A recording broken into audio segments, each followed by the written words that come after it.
පාඩමේදී මම පැහැදිලි කරන්න බලාපොරොත්තු වෙන්නේ ට්‍රිල් කියන ටෙක්නික් එක කොහොමද වාදනය කරන්න කියලා. මේ ට්‍රිල් කියන ටෙක්නික් එක බටහිර සංගීත සම්ප්‍රදායට අයිති ටෙක්නික් එකක්. නමුත් ලංකාවේ සරල සංගීතයේ ගත්තම ගොඩක් වෙලාවට මේ ට්‍රිල් කියන එක භාවිතා වෙනවා. නමුත් මේ ට්‍රිල් කියන එක හරියට ප්ලේ කරන්නේ කොහොමද, මේකේ තියෙන තාක්ෂණික කාරණා ටික කොහොමද කියලා විග්‍රහ කරන්න තමයි මම අද පාඩම පැහැදිලි කරන්නේ. ඉස්සෙල්ලාම අපි නෝට් එකක් ප්ලේ කරනවා. ඊට පස්සේ ඊළඟ නෝට් එක හැමර් කරනවා. ඊට පස්සේ ෆුල් කරනවා. ආපහු හැමර් කරනවා. ආපහු ෆුල් කරනවා.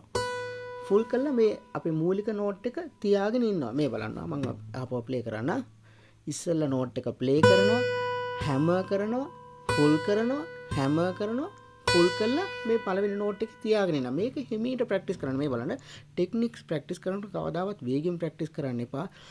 ඒක හොඳට මතක තියාගන්න. ඒක නිසා මේ කාරණේ අවබෝධ කරගෙන මේක හිමීට ප්‍රැක්ටිස් කරන්න. මේ බලන්න ඉස්සලා නෝට් දැන් මුලදී අපි ප්‍රැක්ටිස් කරනකොට නෝට්ස් වල මේ හැමරින් පුල් ඔෆ් හරියට ඇහෙන්නේ නැති වෙන්න පුළුවන්. මොකද අපේ ළඟ තියෙන ගිටාර්ස් ඊට පස්සේ ගිටාර්ස් වලට භාවිත කරන මේ ස්ට්‍රින්ග්ස් ওই ගොඩක් කාරණා බලපානවා. ඒක නිසා මේ සාමාන්‍ය මට්ටමක ගිටාර් එකකින් මේක ගොඩක් හොඳට ප්‍රැක්ටිස් කරන්න පුළුවන්. ඒක නිසා අපේ ළඟ තියෙන ගිටාර් එක ඒ ස්ට්‍රින්ග්ස් ඒවත් බලපානවා කියලා මතක තියාගන්න. මේ කාරණේ අවබෝධ කරගන්න. මේ බලන්න ඉස්සලා නෝට් එක ප්ලේ කරනවා, ඊළඟ නෝට් එක හැමර් කරනවා, ෆුල් කරනවා, ආපහු හැමර් කරනවා, ඊට පස්සේ ෆුල් කරලා නෝට් එක පළවෙනි නෝට් එක තියාගෙන ඉන්නවා. මේ බලන්න. එතකොට නිකන් ලා ලා ලා ලා ලා නිකන් මේ වගේ හඬක් එන්නේ මේ. දැක්කද? මේක හිමීට වාදනය කරලා මේ ටෙක්නික් එක හදා ගන්න ඕන. මේක අපිට ඊළඟ ඒ කියන්නේ අපේ ඊළඟ ඇඟිල්ල භාවිතා කළත් මේකේ අපේ මූඩ් එක අනුව අපිට ගැලපෙන නෝට් එක අනුව මේ ට්‍රිල් එක ඊළඟ නෝට් එකට ගන්නත් පුළුවන්. ඕනනම් අපි මම ගත්තේ B එකයි, මෙතන ගත්තේ C නෝට් එකනේ. දැන් මම ගන්නවා B එකයි C sharp එකයි මේ. දැක්කද? ඒකෙදිත් වෙන්නේ පළවෙනි නෝට් එක ප්ලේ කරනවා, හැමර් කරනවා, ෆුල් කරනවා, හැමර් කරනවා, ආපහු ෆුල් කරනවා. එතකොට හිමීට ප්‍රැක්ටිස් කරන්න මේවා.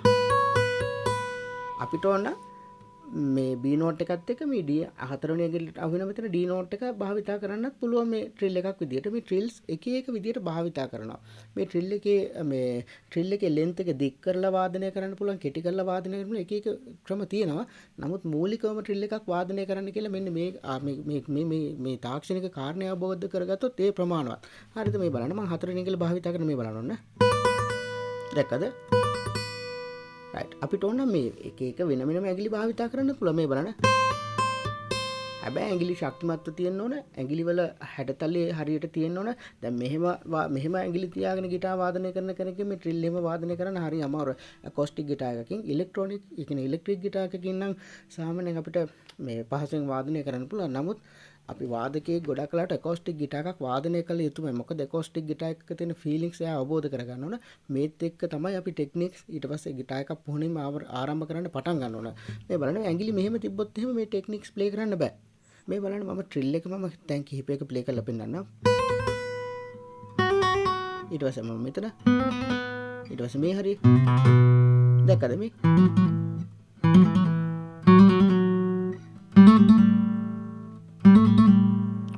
මේ හැමතැනකම මේ ටෙක්නික්ස් භාවිතා කරන්න පුළුවන් වෙනවා. මේ ට්‍රිල් කියන ටෙක්නික් එක මේ බලන්න අපි දැන් කවුන්ට් එකක් ගත්තොත් එහෙම ඔන්න 1 2 3 4 කියලා ගත්තොත් එහෙම හරියට ඒ නෝට් එකට අදාළ ලෙන්ත් එකේදී ඒ ට්‍රිල් එක වෙනවා. මේ මම දැන් ෆස්ට් නෝට් එකේ නැතුව සෙකන්ඩ් නෝට් එකේ ෆෝර්ත් නෝට් එකේ ට්‍රිල් එක ප්ලේ කරනවා. මේ බලන්න ඔන්න. ඒ කියන්නේ 1 2 3 4 දැක්කද ඔන්න 1 2 3 දැක්කද මම ප්ලේ කරේ 1 කියන ඒ කියන්නේ අපි 4 බීට්ස් ගත්තොත් එහෙනම් 1 කියන එකට මම නෝට් එක ප්ලේ කරා. එතකොට මේ නෝට් එක ප්ලේ කරේ E F sharp G B කියන නෝට් එක ප්ලේ කරන්න. එතකොට 1 2 3 4 හරියට ඒ ටයිමින් වලදී ට්‍රිල් එක ප්ලේ කරලා ඉවර කරන්න. මේ බලන්න 1 2 3 4 ආපස්සට 1 2 3 4 දැක්කද? අපිට හැම නෝට් එකම ට්‍රිල් කරගෙන යන්නත් පුළුවන්. අපි නිකන් ගත්තොත් එහෙනම් මේ බලන්න සා රී ගාමා කියන නෝට්ස් හතර ගත්තොත් ඔන්න බලන්න 1 2 3 4 එතකොට 1 2 3 4 ආපස්සට 1 2 3 4 දැක්කද? එතකොට ඒ හරියටම ඒ ටයිමින් වලට මේ ට්‍රිල් එක ප්ලේ කරලා ඉවර කරන්න ඕන. 2 3 4 ආපසරයක් 1 2 3 4 දැක්කද? මේ කාරණේ අවබෝධ කරගන්න මේ විදිහට ට්‍රිල් එකක් ප්ලේ කරන්න පුළුවන් නම් ගොඩක් මේ සරල සංගීතයේ තියෙන සමහර ඒ කියන්නේ අපි තියෙන භාවිතයන් ගොඩක් වර්ණවත් කරන්න පුළුවන් මේ වරණ.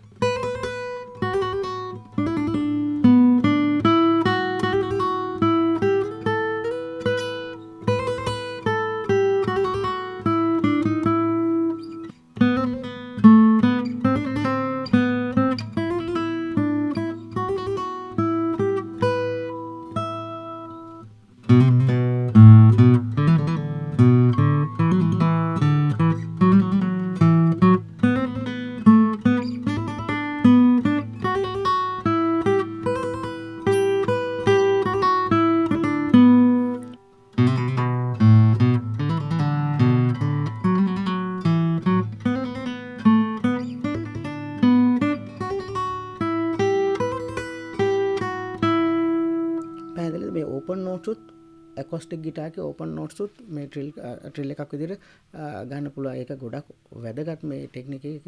ඒක නිසා මේ ටෙක්නික් එක නිවැරදිව ඉගෙන ගන්න.